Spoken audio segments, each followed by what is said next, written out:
ధ్యానం చేసుకుందాం. ఒకవేళ పెద్దవాళ్ళు కూడా మీ నోరు ఆగకపోతే అట్నే పెట్టుకున్నాను. యేసు రక్తమే జయం.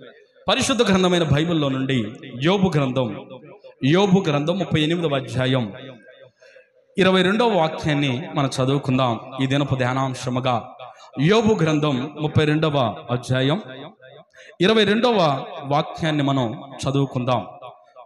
చదవండమ్మా, చదవగలిగిన వారు ఎవరైనా.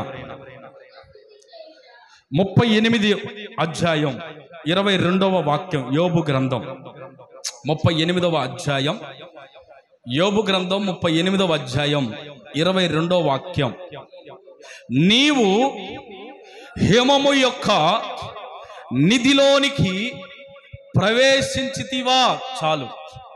ప్రియమైన దేవుని బిడ్డలారా, ఈ దినమున చదవబడిన ఈ వాక్య భాగాన్ని కాస్త క్షుణ్ణంగా కాస్త నిదానంగా పరిశీలన చేసి చూస్తే ఇక్కడ రాయబడిన మాట ఏమిటి అనంటే, యోబు గ్రంథములో రాయబడిన మాట దేవాతి దేవుడు యోబుతో అంటున్నాడు, యోబు నీవు హిమము యొక్క నిధిలోనికి ప్రవేశించితివా.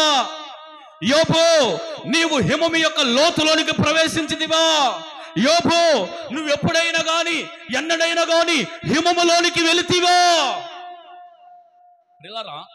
ఇంతకీ ఇక్కడ హిమం అంటే ఏంటి?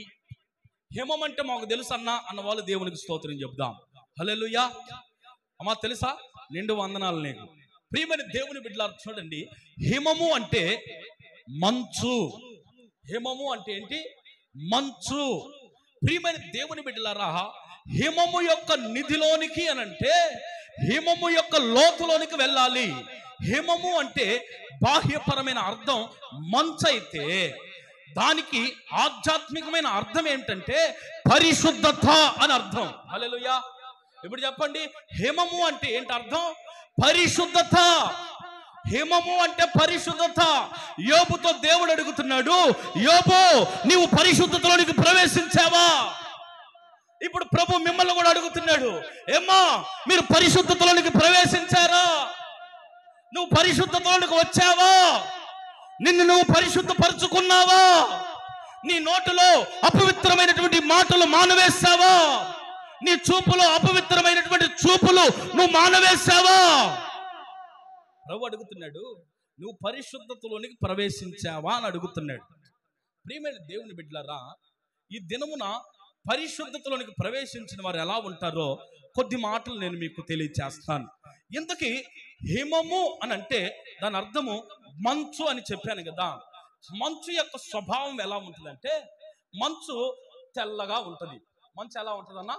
తెల్లగా ఉంటుంది. తెలుపు దేనికి సాదృశ్యం అంటే స్వచ్ఛతకి సాదృశ్యం, స్వచ్ఛమైన మనస్సుకు సాదృశ్యం.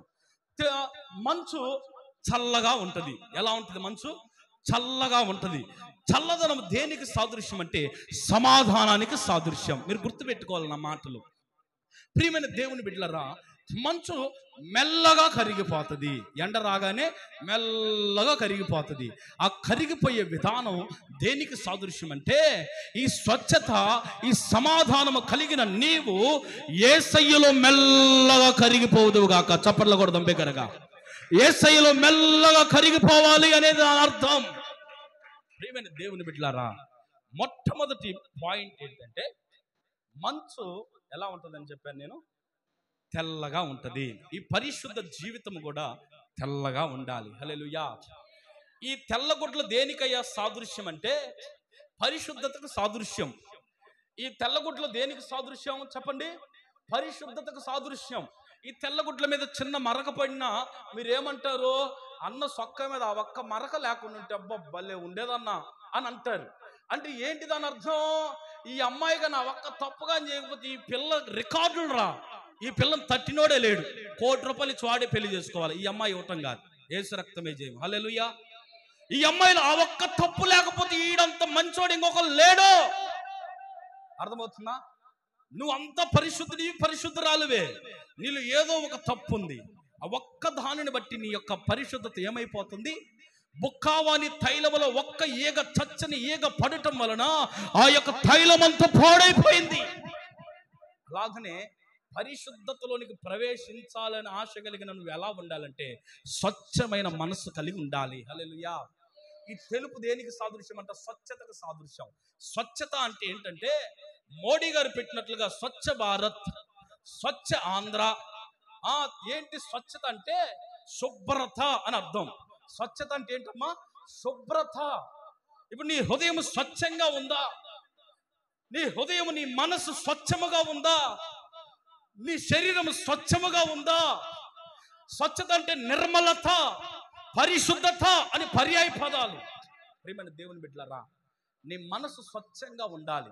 స్వచ్ఛమైన మనసు కలిగిన వాడు ఏం చేస్తాడంటే వెనకొక మాట ముందొక మాట మాట్లాడాడు.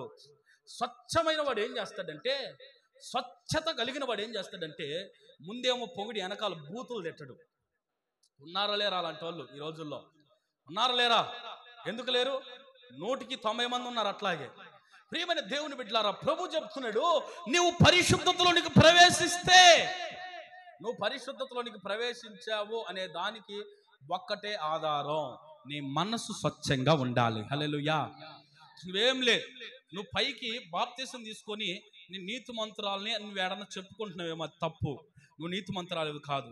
నువ్వు నీతి మంత్రాలవి, పరిశుద్ధరాలవి అని నువ్వు ఎప్పుడు అనిపించుకుంటావంటే నీ అంతరాత్మే నీతో చెప్తుంది, ఇదిగో నీలో ఏ పాపము లేదు, నేను ఇతరుల గురించి సాడీలు చెప్పటం లేదు, ముసలమ్మ ముచ్చట్లు చెప్పటం లేదు, ఈ ఇంటి సంగతులు ఆ ఇంటి సంగతులు ఈ ఇంటికి పెట్టి చిచ్చులు పెట్టే వ్యవహారం, జుట్లు పట్టుకుని తగాదలాడుకుంటుంటే పక్కన నిలబడి నవ్వుకునే వ్యవహారం, ఆ యొక్క పనికిమాల వ్యవహారాలు నాలో లేవు కనుక నేను స్వచ్ఛమైన దానిని నీ అంతరాత్మ నీకు చెప్పును గాక. హల్లెలూయా. ఒకవేళ నువ్వు అలాంటి పరిస్థితుల్లో కానీ ఉంటే ఈ దినము వాక్యం విన్న నీవు నీ పరిస్థితులను మార్చుకొందువు గాక. ఆమేన్. హల్లెలూయా. ప్రియమైన దేవుని బిడ్డలారా, చూడండి, మత్తయి సువార్త 23:27 వాక్యంలో రాయబడుతుంది, సున్నము కొట్టిన సమాధుల వలె మీరు ఉన్నారు. మా స్పీడ్గా తీసావా? చదువుతావా? మత్తయి సువార్త 23:27 వాక్యం చదవండి అమ్మ. చదవగలిగిన వారు చదవండి త్వరగా. అయ్యో వేషధారులైన శాస్త్రులారా, పరిసయ్యులారా, మీరు సున్నము కొట్టిన సమాధులను పోలి ఉన్నారు. చాలు. అయ్యో శాస్త్రులారా, అయ్యో పరిసయ్యులారా, మీరు చూడటానికి ఎలా ఉన్నారంటే సున్నము కొట్టిన సమాధుల వలె ఉన్నారు, కానీ లోపల మాత్రం అంతా కుళ్ళు స్వభావమే. హల్లెలూయా. చదువుతా మాట కూడా ఉంటుంది అక్కడ. తర్వాత మాట, అవి వెలుపల శృంగారించబడి ఉంటాయి, అగపడును గాని లోపల చచ్చిన వారి ఎముకలతో అలాగే కంపు కొట్టును. హల్లెలూయా.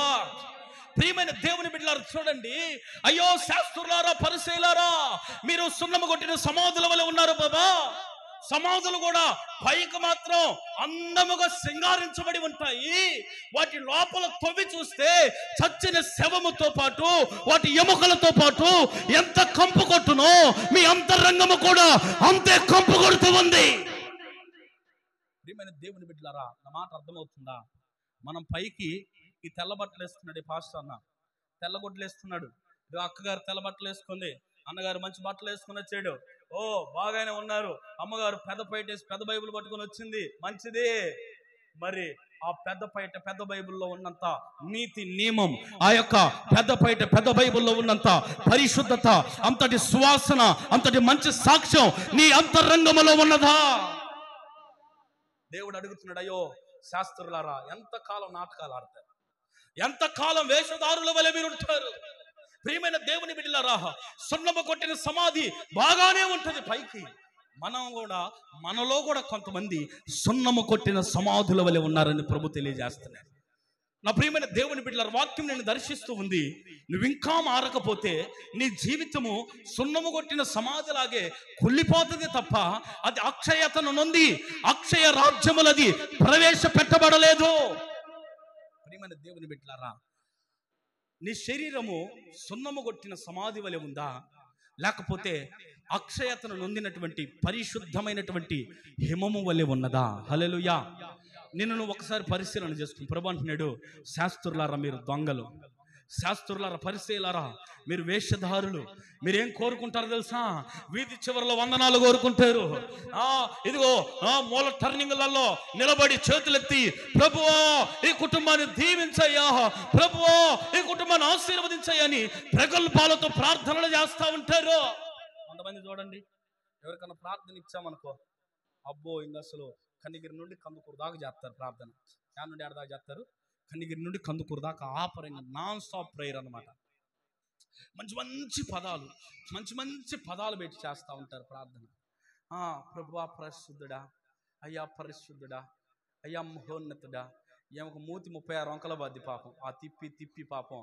ఆ ప్రియమైన దేవుని బిడ్డలారా, దేవుడు అడుగుతున్నాడు, నువ్వు నైస్ పీస్ నాకిందలా ప్రార్థన చేయాల్సిన అవసరం లేదు.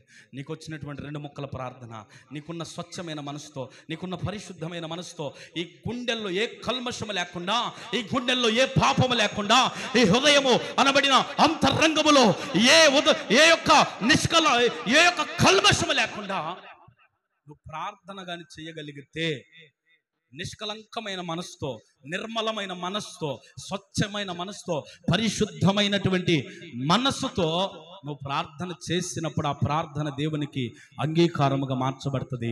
నీ జీవితానికి అది ఆశీర్వాదకరంగా మారునుగాక.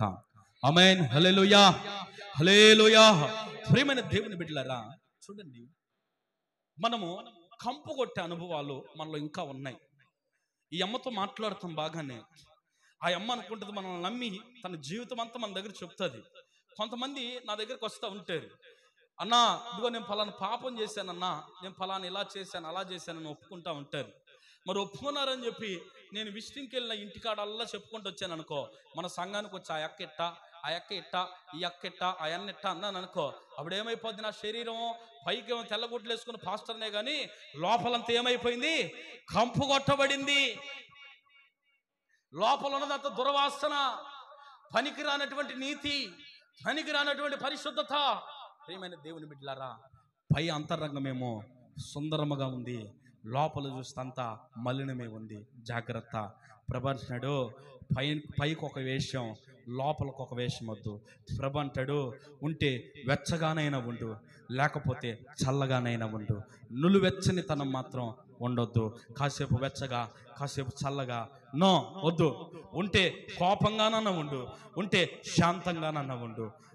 కాసేపు దుడిలమని కోప్పడి, దుడిలమని మళ్ళీ ప్రేమ చూపించి. ప్రియమైన దేవుని బిడ్డలారా, చూడండి, నువ్వు ఉంటే ఒక రకంగానే ఉండాలి.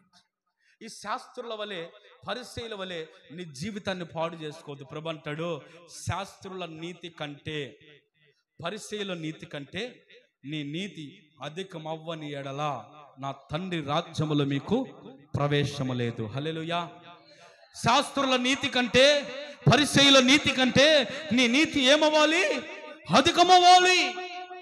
వాళ్ళకంటే మనం నీతిమంతులమై ఉండాలని దాని అర్థం. కాబట్టి ప్రియమైన దేవుని బిడ్డలారా, ఎముక దేనికి సాదృశ్యం అంటే, ఆ కంపు కొట్టే ఎముక ఉపదేశానికి సాదృశ్యం. ఆ ఎముక వలె ఉండాలి కానీ కంపు కొట్టే ఎముక వలె నువ్వు ఉండకూడదు. ఉపదేశం అంటే సంఘ క్రమం, సంఘంలో బోధించబడుతున్న వాక్యం. ఉపదేశం అంటే సంఘం యొక్క ఏమంటారు, ఆ ప్రక్రియ.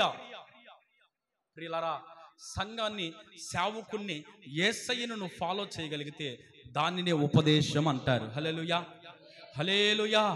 కాబట్టి ప్రియమైన దేవుని బిడ్డలారా, కొన్ని సంఘాలలో చూడండి, ఆరాధన ఉండదు. వాళ్ళు నేర్చుకున్న ఉపదేశం అది, నిలబడి ఆరాధన చేసే విధానం ఉండదు. కొన్ని సంఘాలలో సాక్ష్యాలు చెప్పే విధానం ఉండదు. కొన్ని సంఘాల్లో చప్పట్లు కొట్టకూడదు అని అంటారు. కొన్ని సంఘాల్లో హల్లెలూయా చెప్పకూడదు అని అంటారు. అయితే వాళ్ళ ఉపదేశం వేరు, మన ఉపదేశం వేరు. మన ఉపదేశం పెంతెకోస్తు ఉపదేశం, ఇది మన ఉపదేశం అపోస్తలుల ఉపదేశం. ఈ ఉపదేశంలో 5-fold మినిస్ట్రీ అంటారు. ఈ ఉపదేశంలో ప్రియులారా, కంపు కొట్టే అనుభవాలన్నీ కడగబడును గాక. హల్లెలూయా. ఇప్పుడు చెప్పండి, తెలుపు దేనికి సాదృశ్యం? స్వచ్ఛతకు సాదృశ్యం, పరిశుద్ధతకు సాదృశ్యం, నిర్మలమైన మనసుకు సాదృశ్యం. కనుక యేసయ్య అంటున్నాడు, నువ్వు హిమము యొక్క లోతులోనికి ప్రవేశించావా అని అడుగుతున్నాడు. నువ్వు హిమము యొక్క లోతులోనికి ప్రవేశించాలంటే ఏం చేయాలి? మొదట నువ్వు స్వచ్ఛమైన మనసు కలిగి ఉండాలి, నువ్వు నిర్మలమైన మనసు కలిగి ఉండాలి. ఎదుటి వాళ్ళు నీకు కీడు చేసినా, వాళ్ళని గురించి ఇతరుల దగ్గర చెప్పే వ్యక్తిగా నువ్వు ఉండకూడదు. ఎదుటి వాళ్ళు నీకు అన్యాయం చేసినా వాళ్ళని గురించి నువ్వు దండూరా వేసి వాళ్ళ గురించి ప్రచారం చేయవలసిన అవసరం లేదు. వాళ్ళ క్రియల చొప్పున వారికి ప్రతిఫలం దేవుడే ఇస్తాడు. హల్లెలూయా. కాబట్టి ప్రియులారా, మనం స్వచ్ఛమైన మనసుతో, మనం భరించే మనసుతో, పరిశుద్ధమైన నిష్కలంకమైన మనసుతో మనం ఉంటే హేమము యొక్క నిధిలోనికి ప్రవేశించడానికి మొట్టమొదటి అడుగు. హల్లెలూయా, హల్లెలూయా. ప్రియమైన దేవుని బిడ్డలారా, చూడండి, స్వచ్ఛమైన మనసు కలిగి దేవుని సన్నిధిలో మనం జీవించాలి. స్వచ్ఛమైన మనసు కలిగి మొట్టమొదటిగా దేవుని సన్నిధిలో జీవించాలి. ఏడకొచ్చినాక ఏమో నాకంటే కాస్ట్లీ చీర కొట్టుకొచ్చిందా కాదులే కట్టుకొచ్చిందా, మళ్ళీ కొట్టుకొచ్చిందంటే ఆమె ఆడే తగాద పెట్టుకుంటుంది. ప్రియమైన దేవుని బిడ్డలారా, ఏమో నాకంటే కాస్ట్లీ గాజులు వేసుకొచ్చిందా, అందుకే మరి బైబిల్ చెప్తుంది, సంఘాల్లో సేవకుడు, పెంతుకోస్తు అనుభవంలో సేవకుడు చెప్తున్న మాట ఏంటో తెలుసా? ఇదిగో మీరు వస్తు సమర్పణ చేసుకోండి. పరిశుద్ధమైనటువంటి ఆ కన్యకలుగా మీరు మారాలి అంటే మీ ఒంటి మీద ఏం ఉండకూడదు. బయట వాళ్ళందరూ అంటారు, ఏంటి మీరు అంత విధవరాల్లాగా ఉన్నారు అని. అంటే ఇది రెండు విధానాలుగా అవసరం. ఇది ఎందుకనంటే మొట్టమొదటిగా పరిశుద్ధతకి ఇది సాదృశ్యం. పరిశుద్ధతను ప్రేమించేవారు ఏం చేస్తారంటే ఒంటి మీద ఉన్న వాటిని ప్రేమించరు, ముక్కులకున్న వాటిని, చెవులకున్న వాటిని ప్రేమించరు. వారే స్వచ్ఛమైన వారు. హల్లెలూయా. నువ్వు ఇంకా కాళ్ళకున్న వాటిని, వేళ్ళకున్న వాటిని, చెవులకున్న వాటిని, ముక్కుకున్న వాటిని అన్నిటిని ప్రేమిస్తున్నావంటే నువ్వు ఇంకా దేవునిలో స్వచ్ఛమైన మనసు నువ్వు పొందుకోలేదని అర్థం. హల్లెలూయా. యాడ రాయబడిందన్న సూపి అన్న అంటే ఎస్తేరు గ్రంథంలో హేగే అనే అలంకరణ చేత ఎస్తేరు అలంకరింపబడినట్లుగా రాయబడింది బైబిల్లో. రెండవది, సంఘంలో తగాదలు అవకుండా ఉంటాయి యేసు నామములో. హల్లెలూయా. తగాదలు అంటే ఏమేదో బంగారపు కమ్మలు ఆ రోజు పెట్టుకుని వచ్చిందనుకో, ఏమి ఇంటికి పోకొని వాళ్ళ ఆయన దానికి తీసిస్తే నీకేం పుట్టిందిరా మాయ రోగం నాకు తీసిరని వాళ్ళ ఆయన మీద తగాద. మరలా ఈ అమ్మ మీద అసలు ఏమో కుత ఉడికిపోతా ఉంటది. ఇంకా ఏమో కళ్ళల్లో కుళ్ళు ఇంతగానో పడుతూ ఉంటది. ఇక ఆమె చీర కట్టుకొస్తే ఓర్చుకోలేదు, ఆమె కమ్మలు వేసుకొస్తే ఓర్చుకోలేదు, గాజులు వేసుకొస్తే ఓర్చుకోలేదు. మళ్ళీ ఇద్దరు సేకితులే, అబ్బా ఏం కూరబ్బా, అబ్బా మా అన్న వచ్చాడబ్బా, ఏం చేశాడబ్బా, ఏంది అబ్బా అబ్బా డబ్బా. ప్రియమైన దేవుని బిడ్డలారా, డబ్బా మాటలు అన్నీ లోపల ఎంత ఉంటుంది పాపం, ఎంత 2 కిలోలు ఉంటుందిలే గట్టిగా. కాబట్టి అది స్వచ్ఛత లేని మనసు. ఆ మనసు నీలో ఉంటే నువ్వు దేవుని దగ్గరికి చేరలేవు.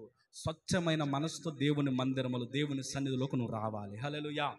మొట్టమొదటిది స్వచ్ఛమైన మనసుతో నువ్వు దేవుని సన్నిధిలోనికి వస్తే నువ్వు హిమము యొక్క నిధిలోనికి ప్రవేశించిన దానివి.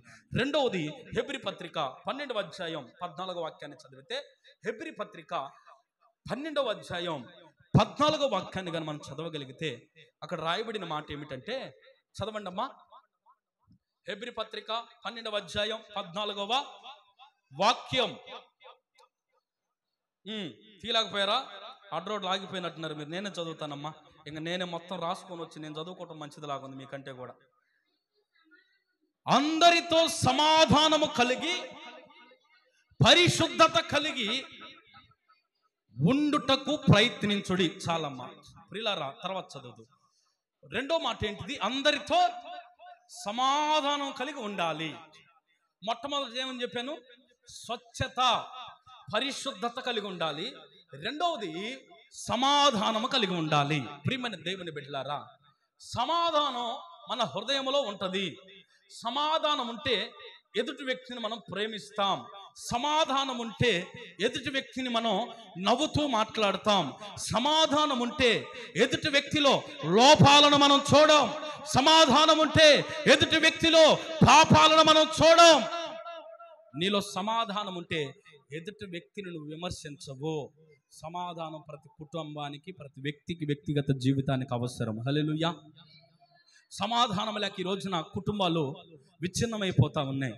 భార్య భర్తల మధ్య సమాధానం లేక, అత్త కోడళ్ళకు మధ్య సమాధానం లేక, తోడి కోడళ్ళకు మధ్య సమాధానం లేక, వదిన ఆడబిడ్డలకు మధ్య సమాధానం లేక, ఈ రోజున మామ అల్లులకు మధ్య సమాధానం లేక కొన్ని కుటుంబాలు విచ్ఛిన్నమైపోతా ఉన్నాయి.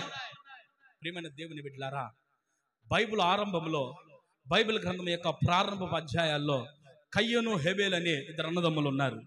వీరిద్దరు ఏం చేశారంటే ఆ అర్పణలు అర్పించారు. అర్పించిన తర్వాత ప్రియమైన దేవుని బిడ్డలారా, హేబేలు అర్పణను చూసి ఆ కయ్యూను తన సమాధానాన్ని కోల్పోయాడు, వ్యసనాన్ని పెంచుకున్నాడు, కోపాన్ని పెంచుకున్నాడు. అతను కుయుక్తిని పెంచుకొని అతనితో సమాధానంగా మాట్లాడవలసిన వాడే అతని మీద కుయుక్తి మాటలు మాట్లాడుతూ మొదలు పెట్టాడు. రే తమ్ముడు హేబేలు, పొలం దాకా వెళ్ళొద్దారా అని అన్నాడు. సరే అన్నయ్య, ఏంటి ఏదైనా సమస్య అంటే, అవునరా నీతో మాట్లాడలే రా అని ఆ పొలం దగ్గరికి తీసుకుని వెళ్ళి వాని మెడ మీద పడి వాని నరికి వేసినట్లుగా బైబిల్లో రాయబడింది. వాని యొక్క రక్తము భూమి మీద పడి ఆ భూమి నెరలు విడుచుకొని రక్తమే యేసయ్యకు మొరపెడతాం ప్రారంభించిందంట. ఏమనో తెలుసా? అయ్యా, కయ్యూను హేబేలును చంపాడయ్యా. కయ్యూను అనేవాడు తన జీవితంలో సమాధానాన్ని కోల్పోయి, కయ్యూను అనేవాడు తన మనశ్శాంతిని కోల్పోయి, తన జీవితం విచ్ఛిన్నము కావలసినట్టుగా అతడు ప్రవర్తనలో మార్పు తెచ్చుకొని తన తమ్ముని మీద పడి చంపేశాడయ్యా అని రక్తం వెళ్ళి దేవుని దగ్గర మొరపెడతా ఉంటే దేవుడు అడుగుతున్నాడు, కయ్యూను నీ తమ్ముడు ఎక్కడా? కయ్యూను నీ సహోదరుడు ఎక్కడరా? నీ రక్త సంబంధి ఎక్కడా అని అంటే, ప్రియమైన దేవుని బిడ్డలారా, కయ్యూను అన్నాడు, మొరటగా సమాధానం చెప్పాడు. మొరతనముగా, ఇదిగో తల బిరుసుగా సమాధానం చెప్తున్నాడు. నాకేం తెలుసాయా, నువ్వు నన్ను అడుగుతావేంటి? నాకేం తెలుసు వాడు ఎక్కడున్నాడో? రాయ్ జాగ్రత్త, ఏమనుకుంటున్నావా? నీ తమ్ముని రక్తం భూమి మీద పడి నాకు మొరపెట్టలేదు అనుకుంటున్నావా? ప్రియమైన దేవుని బిడ్డలారా, ఈ దినమున నువ్వు ఎవరి ద్వారా అయితే సమాధానాన్ని కోల్పోతున్నావో, ఎవరి ద్వారా అయితే నీ మనశ్శాంతిని కోల్పోతున్నావో, నీ కన్నీళ్ళే దేవుని దగ్గర నిన్ను బాధ పెట్టే వాళ్ళని గురించి నీకు సమాధానము కలుగు చేయను గాక. ఆమేన్, హల్లెలూయా. ప్రియమైన దేవుని బిడ్డలారా, చూడండి, సమాధానం ఉంటే సకల ఆశీర్వాదాలు అక్కడ గుప్తమై ఉంటాయి.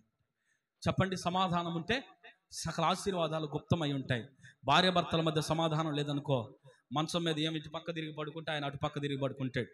అత్త కోడలకు సమాధానం లేదనుకో, ఏమో డేక్ష ఏమే వండుకోవాలి, ఆమె డేక్ష ఆమె వండుకోవాలి. పాపం అంతకుముందేమో అత్తమ్మ అన్నది, నేను అత్తమ్మ అంటది, ఏమొచ్చి ఆమంటది, అమ్మాయి కొంచెం కొంచెం కొంచెం కొంచెం వాటిని కూడా లాగిస్తూనే ఉంటుంది, దంచుతూనే ఉంటుంది. పాపం అయితే తినలే అత్తమ్మ, ఇంత వేసుకోవాలి పెరుగులోకి, ఆమంటది ఇంత సాల్ అంటది, ఇంత అంటది, మొత్తానికి సైజు కూడా.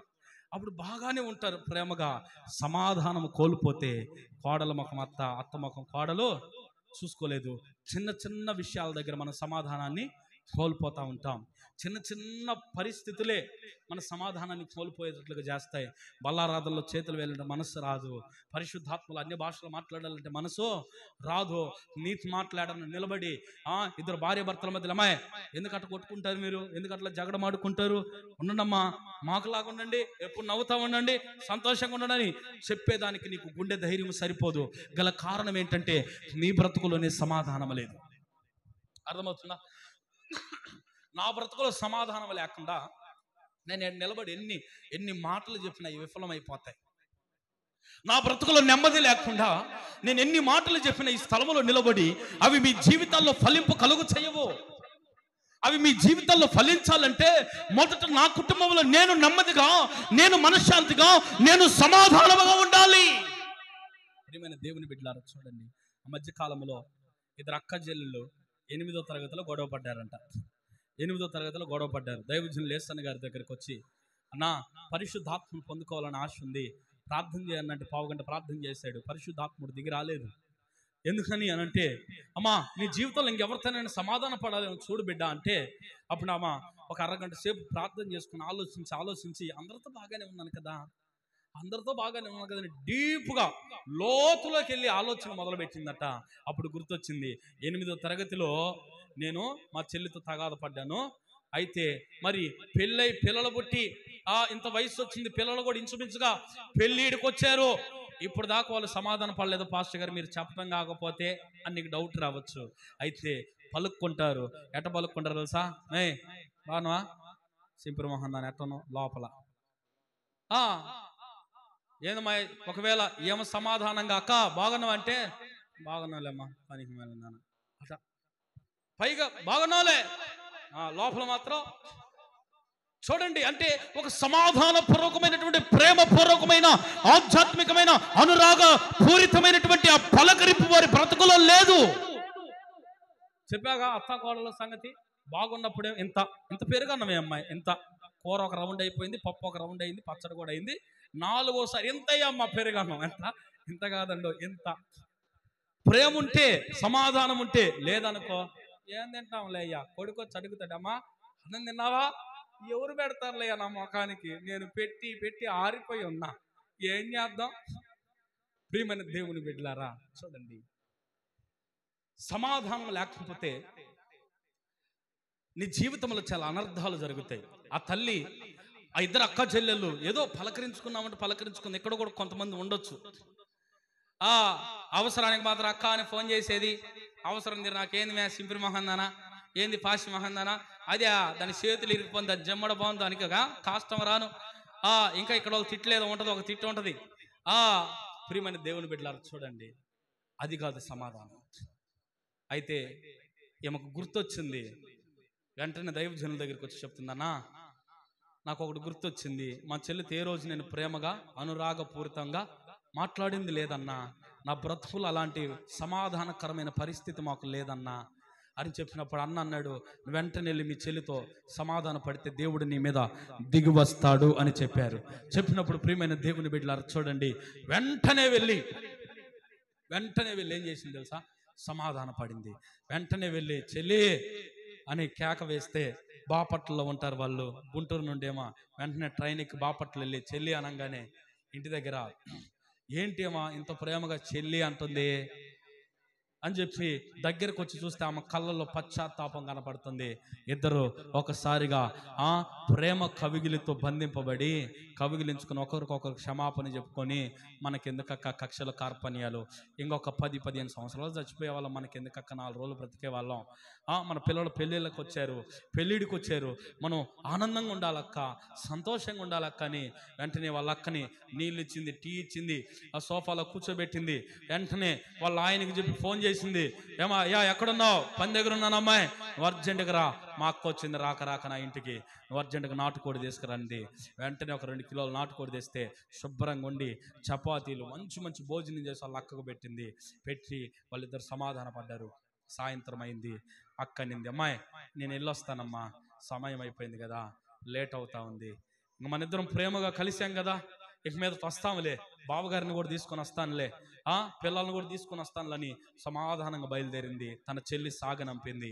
దైవజనులు యేసన్న గారు చెప్పినట్లుగా సమాధాన పడి ఆ బస్ స్టాండ్కి వచ్చింది. బస్ స్టాండ్కి వచ్చి, ప్రభువా ఇప్పుడు నా మనసు తేలికైపోయిందయ్యా అని కళ్ళు మూసుకొని ప్రభుని స్తుతిస్తూ ఉండగానే పరిశుద్ధాత్ముడు ఆమె మీదకి దిగి వచ్చాడు. చప్పట్లు కొడదామా బిగరగా హల్లెలూయా. అన్య భాషలతో చెప్పశక్యము కాని మూలుగలతో ప్రభువుని స్తుతించడం ప్రారంభించిందామే. ఆ బస్ స్టాండ్ లో నిలబడిన ప్రతి ఒక్కరూ విస్మయమునుంది, ఆశ్చర్యమునుంది, ఆమె వైపు చూడటం మొదలుపెట్టారు. ఆమెను చూసిన అనేక మంది ప్రజల్లో మరి కొంతమంది మార్పు చెందటానికి దేవుడు కృప చూపించాడు. హల్లెలూయా, హల్లెలూయా. సమాధానం ఉంటే ఏమవుతుంది, దేవుడు మన మీదకు దిగి వస్తాడు. సమాధానం ఉంటే ఏమవుతుంది, దేవుడు మన ప్రార్థన ఆలకిస్తాడు. సమాధానం ఉంటే ఏమవుతుంది, ఆరోగ్యం మన దగ్గర నుండి ఎక్కడికి పోదు. సమాధానం ఉంటే ఏమవుతుంది అంటే ఆనందం మనలోనే ఉండిపోతుంది. సమాధానం ఉంటే సమాధానం వల్ల ఏమి పొందుకోవచ్చు అని అంటే హిమము యొక్క నిధిలోనికి మనం ప్రవేశించవచ్చు. ఆమేన్. చెప్పు గట్టిగా హల్లెలూయా, హల్లెలూయా. ప్రియమైన దేవుని బిడ్డలారా, సమాధానం వల్ల ఏమవుతుందంట, హిమము యొక్క నిధిలోనికి మనం ప్రవేశించవచ్చు. 3వ మాట చెప్పి నేను ముగిస్తాను. చదువుదాం. అక్కడే రాయబడిన మాట, మెల్లగా కరిగిపోవటం. యేసయ్యలో మనం ఏమైపోవాలమ్మా, మెల్లగా కరిగిపోవాలి. ఒక దైవజనుడు పాట పాడాడు, సొంతమైపోవాలి నా యేసుకు, మిళితమైపోవాలి ఆ ప్రేమలో, సొంతమై మిళితమై యేసులో లీనమై ఎగిరి వెళ్ళిపోవాలి నా యేసుతో, లీనమైపోవాలి ఆ ప్రేమలో. హల్లెలూయా. మిళితమైపోవాలి. ఆయన ఆయన సన్నిధిలో నువ్వు కరిగిపోవాలి. యేసయ్య దగ్గర ఎట్లా కరిగిపోవాలి తెలుసా? ప్రియమైన దేవుని బిడ్డలారా, కొంతమంది చూడండి, ఫోన్ మాట్లాడుతూ ఉంటారా, వెనకాల బండి లారీ వస్తుందా, ముందు స్కూటర్ వస్తుందా, ఈ పక్క నుండి పాము వస్తుందా, ఈ పక్క నుండి కుక్క వస్తుందా, నక్క వస్తుందా, నో ఏం కనపడ వాళ్ళకి. ఇంకా ఫోన్ చెవుకాడ పెట్టుకొని పోతా ఉంటారు. రే ఏం పుట్టిందిరా నీకు అని అడిగామనుకో, నాకు ప్రేమ పుట్టింది అంటాడు వాడు. ఓహో ఇదేనా దానికి కారణం? ఆ మధ్య ఒక అమ్మాయి ఏం చేసిందంటే ఫోన్ మాట్లాడుతూ వెళ్తా ఉంటే ట్రక్ ముందెళ్ళింది. ఆ ట్రక్ వెళ్ళి ఆ గడ్డ ఎక్కుతా ఉంది, ఫ్లైఓవర్ లాంటిది ఎక్కుతా ఉంది, అంటే కొంచెం హైట్ ఎక్కుతుంది. ఎక్కుతూ మరి మొత్తానికి ఏమైందో తెలియదు, అమ్మాయితో వెనక్కి వస్తూ ఉంది. ఈ అమ్మాయి ఇటు నుండి బండి వస్తుంటే నడుచుకుంటూ వెళ్తుంది, ఇట్లా చక్కగా నడుచుకుంటూ వెళ్తా ఈ ఫోను ఈ చెవులో పెట్టింది. ఫోను కనీసం బండి వచ్చే శబ్దం అన్న వినాలిగా. అంతలా బండి ఇంతలా మనిషి కనపడక పోతా ఉంది. మొత్తానికి వచ్చి తొక్కనే దొక్కింది. యేసు రక్తమే జయం, హల్లెలూయా. ఆ తొక్కనే దొక్కింది, పేగులు బయటపడ్డాయి, మెదడు బయటపడింది. ఏమైపోయింది? ఎక్కడ లీనమైంది చెప్పండి? ఫోనులో లీనమైపోయింది. ఎక్కడ కరిగిపోయింది? ఫోనులో కరిగిపోయింది. ప్రియమైన దేవుని బిడ్డలారా, ఆ మధ్య ఒక ట్రైన్లో వస్తా సెల్ఫీ తీసుకుంటున్నాడు. ట్రైన్లో సెల్ఫీ వీడియో. ఇంక వీడికి మామూలుగా వ్యూస్ రాకూడదు, మామూలు సబ్స్క్రైబర్లు పెరగకూడదు. అంత రీతిగా వాడికి పిచ్చి అనమాట. ఇంకా వాడు లీనమైపోయాడు, ఫోన్లో లీనమైపోయాడు. ఆ సైడ్ స్తంభాలు వస్తాయి చూడండి, కరెంటు స్తంభాలు, ఇట్లా పెట్టి తీస్తా ఉన్నాడు. ఒకసారి ఆ కరెంటు స్తంభం చిన్న మెదడు కొడితే మెదడు నోట్లో నుండి బయటకు వచ్చింది. యేసు రక్తమే జయం. ప్రియమైన దేవుని బిడ్డలారా, మరి ఎక్కడ లీనమైపోయావురా నువ్వంటే ఫోన్లో లీనమైపోయాడు. మరి నిన్ను కన్న తల్లిదండ్రుల పరిస్థితి ఏంటి? నిన్ను పెంచిన తల్లి పరిస్థితి ఏంటి? నిన్ను ఖర్చు పెట్టి చదివించిన తండ్రి పరిస్థితి ఏంటిరా అనంటే వాడు చెప్పగలుగుతాడు, శవమైపోయాడు కదా. ఇంకేం చెప్తాడు? లీనం అవ్వవలసిన దానిలో లీనం అవ్వకపోతే నీ జీవితంలో జరిగేది ఏంటిది? అనర్థాలే. నువ్వు ఎక్కడ లీనం అవ్వాలి తెలుసా? యేసయ్య ప్రేమ లోతుల్లో లీనమైపోదువు గాక. ఆమేన్, హల్లెలూయా. యేసయ్య ప్రేమ లోతులో నువ్వు లీనమైపోదువు గాక. యేసయ్య ఒలీవల కొండ మీదకు వెళ్ళి మోకరించి ప్రార్థన చేస్తా ఉన్నాడు. ప్రార్థన చేస్తా ఉంటే ప్రియులారా, మీరు చదవండి బైబిల్లో. ఆయన మోకరించి ప్రార్థన చేస్తుంటే ఆయనలో ఉన్న రక్తనాళాలట చెమట బిందువుల వలె బయటికి వెళ్ళగక్కుతా ఉన్నాయట. ఆయనలో ఉన్న రక్తనాళాలు బ్రద్దలైపోయి చెమట రూపంలో బయటకు వస్తా ఉన్నాయట. మరి యేసయ్య ఏం చేస్తున్నాడు అంటే ప్రార్థనలో లీనమైపోయాడు. ఆయన యేసయ్య తన తండ్రితో అంటుకట్టబడి తన తండ్రితో లీనమైపోయాడు, ఏకమైపోయాడు తన తండ్రితో. నీవు కూడా ప్రార్థనలో మోకరించిన తర్వాత మన మనసు ఏడ ఉంటుందంటే, ఇప్పుడు ఈజీలు ఎన్ని వచ్చింది? 2 వచ్చిందా, 3 వచ్చిందా? ఏడకొస్తారు, ప్రార్థనకు వస్తారు.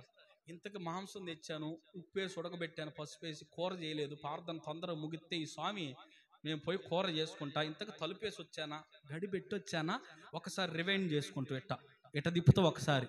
ఇదేదో ఆ కెమెరా రీల్ తిప్పినట్టు ఎట్ట తిప్పేలేక మళ్ళీ ఆ స్క్రీన్ అంతా వెనక్కి ఏడు చెప్పేదంతా ముందుకు పోద్ది, ఎటో పోద్ది.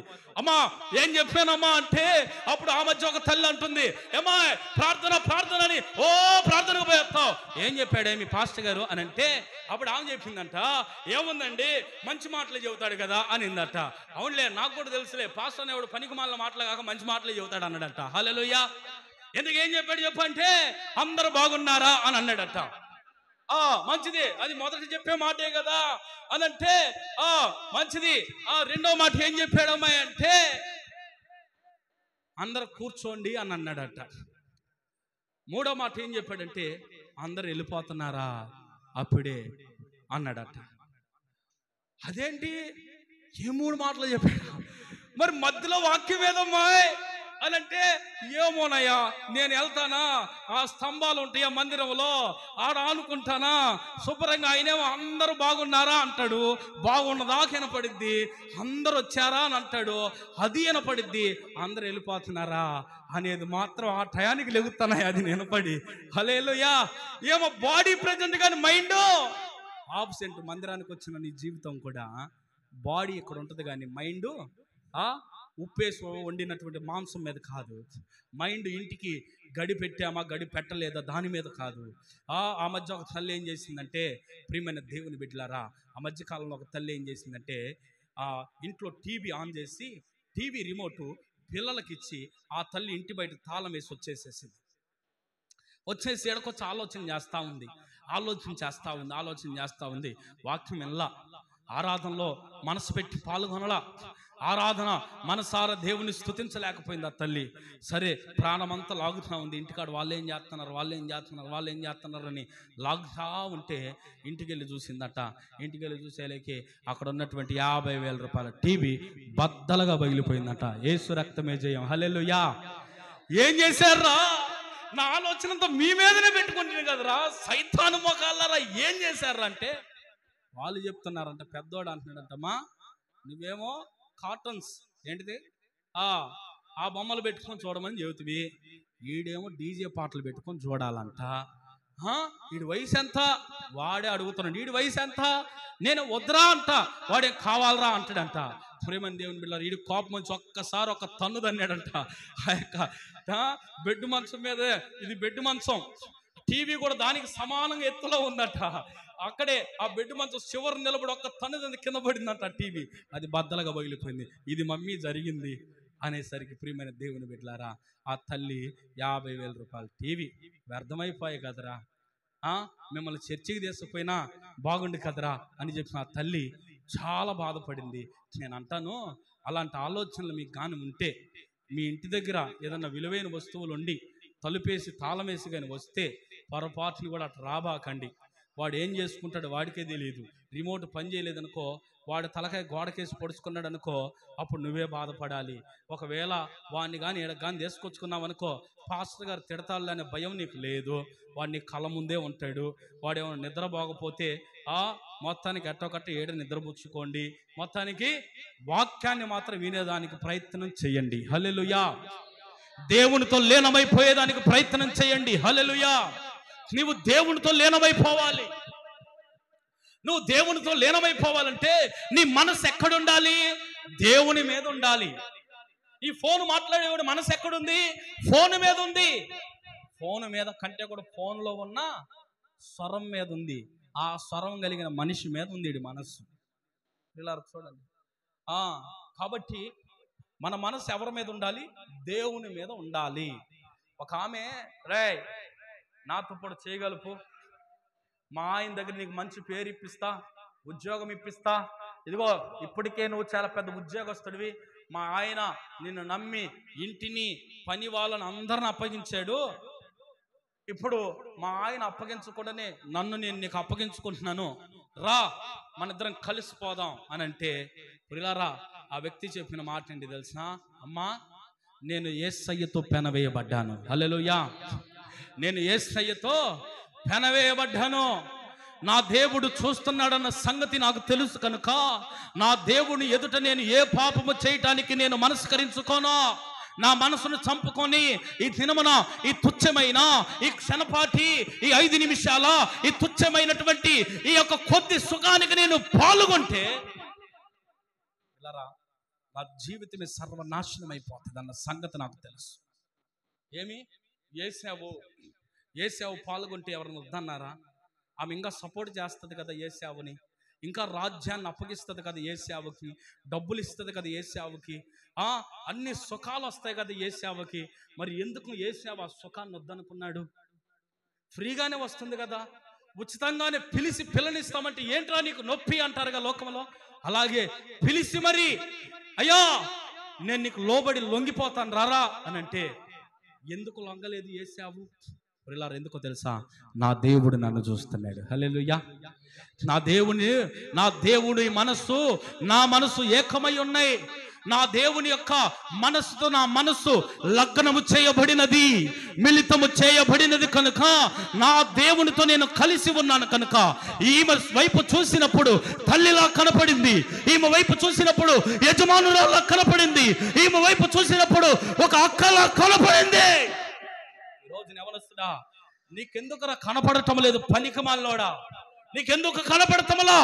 చూసిన ప్రతి ఆడ మనిషి నీ అక్కలా ఎందుకు కనపడట్లా? నీ తల్లిలా ఎందుకు నీకు కనపడటం లేదు? నీ చెల్లిలా ఎందుకు నీకు కనపడటంలా? ఈ రోజున కామ క్రోధ మనమచర్యాలతో ఎందుకు విలువిల్లాడిపోతున్నావు? నీ జీవితాన్ని పతనావస్థ స్థితిలోనికి ఎందుకు దిగజార్చుకుంటున్నావు? నిన్ను 100 ఏళ్ల జీవితాన్ని పట్టుమని పతనం చేసుకుంటున్నవే గల కారణం ఏమిటి? నీ తుచ్చమైన కోరికలు కాదా? నీ మనసు నిలవలసిన చోట నిలబడకపోవటమే కదా కారణం? తుచ్చమైన డబ్బు కోసమే కదా. డబ్బు పేరేంటో తెలుసా? చెంచు లక్ష్మి. చెప్పండి, చెంచు లక్ష్మి నాటకం తెలుసా మీకు? చూసుంటారులే. డబ్బు పేరే చెంచు లక్ష్మి. ఈరోజు నేను చిన్న సేవకు లాగా ఉండొచ్చు. ఈరోజు నువ్వు కూడా ఏదో చిన్న బట్టి కొట్టి పెట్టుకొని చిన్న జీవితాన్ని చేస్తూ ఉండొచ్చు.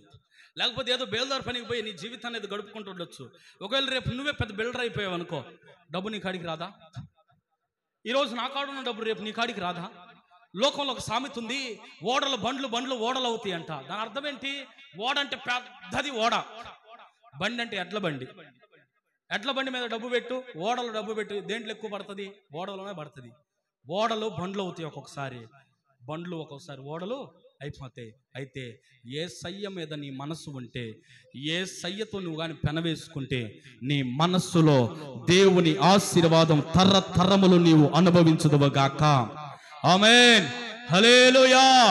ప్రియమైన దేవుని బిడ్డలారా, ఈ తుచ్చమైన వాటి కోసం ఆశపడి, ఈ చంచలమైన వాటి కోసం ఆశపడి మనం వెళుతున్న మార్గం ఏంటో ఒకసారి సరి చేసుకోవాలి.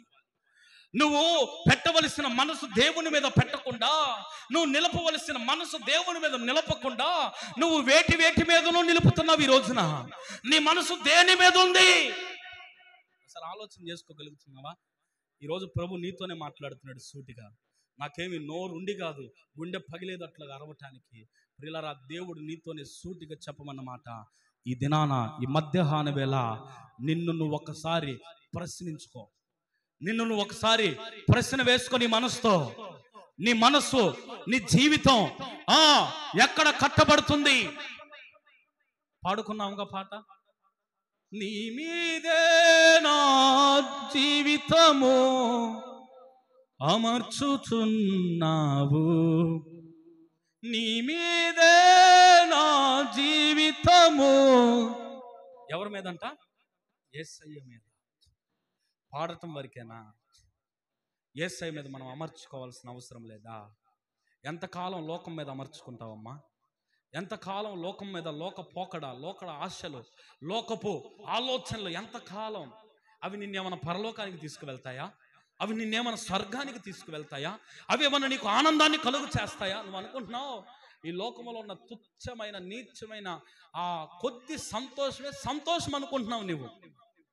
ప్రియులారా, ఆ తర్వాత పడే బాధలు ఎంత దారుణంగా ఉంటాయో ఆల్రెడీ మీలో కొంతమంది అనుభవిస్తూ ఉన్నారు ఆ బాధలు. ఇప్పటికైనా మించిపోయింది ఏం లేదు. ప్రభు నిత్యము కోడి తన పిల్లల కోసం రెక్కలు చాచినట్లుగా ప్రభు ఇప్పటికి కూడా నాతో పెనవేసుకో. బిడ్డా, ఇప్పుడు నా యొద్దకు వస్తున్నావని ఆయన చేతులు నిండు మనసుతో చాచి నీ కొరకు ఎదురు చూస్తూ నిన్ను పిలుస్తావన్నాడు. ఇంకా ఎంతకాలం లోకములో ఉంటావు? పరిశుద్ధతలోకి రావా? ఎంతకాలం ఇంకా నీలో కుళ్ళు, కుతంత్రత, కుట్రలు, కక్షలు, కార్పర్యాలు పెట్టుకుని బ్రతుకుతావు? స్వచ్ఛమైన మనస్సులోనికి రావా? ఎంతకాలం అమ్మా? ఎంతకాలం? ఒకసారి నిన్ను నువ్వు ప్రశ్నించుకో. దేవుడు నీతో చెబుతున్నాడు. ఒకసారి ప్రార్థన చేసుకో. యోబుతో ప్రభు అంటున్నాడు, యోబు, హిమము యొక్క నిధిలోనికి నీవు ప్రవేశించితివా? ప్రశ్నిస్తున్నాడు దేవుడు, నిన్ను అడుగుతున్నాడు. నువ్వు చెప్పగలుగుతున్నావయ్యా, నేను హిమము యొక్క నిధిలోనికి ప్రవేశించానయ్యా? హిమం అంటే ఏంటి? పరిశుద్ధత. హిమం అంటే ఏంటి? మంచు. మంచు ఎలా ఉంటుంది? తెల్లగా ఉంటుంది, చల్లగా ఉంటుంది, మెల్లగా కరిగిపోతుంది. ఈ 3 అనుభవాలు నీ జీవితంలో ఉంటే నువ్వు ఖచ్చితంగా హిమము యొక్క నిధిలో నువ్వు ఉన్నట్లే. మనకు కావాల్సింది డబ్బు అనే నిధి కాదు, మనకు కావాల్సింది వజ్ర వైడూర్యాలు అనే నిధి కాదు, మనకు కావాల్సింది బంగారపు నిధి కాదు, ఈ లోకము యొక్క ఆశల నిధి కాదు. ఒక్కొక్కరి గుండెల్లో ఒక్కొక్కరి ఫోనులు ఓపెన్ చేసి చూస్తే ఉంటాయి ఇంత పెద్ద నిధులు ఉంటాయి. అవునా కాదా? ఆ మెసేజ్లనే మర్మాల నిధి, ఏసన్న గారు పాడారు, మర్మాల బడిలోన అని. ఆయన పడితే ఇది మర్మాల నిధి, యేసు రక్తమే జయం. ఎన్ని ఉంటాయో ప్రియమైన దేవుని బిడ్డలారా.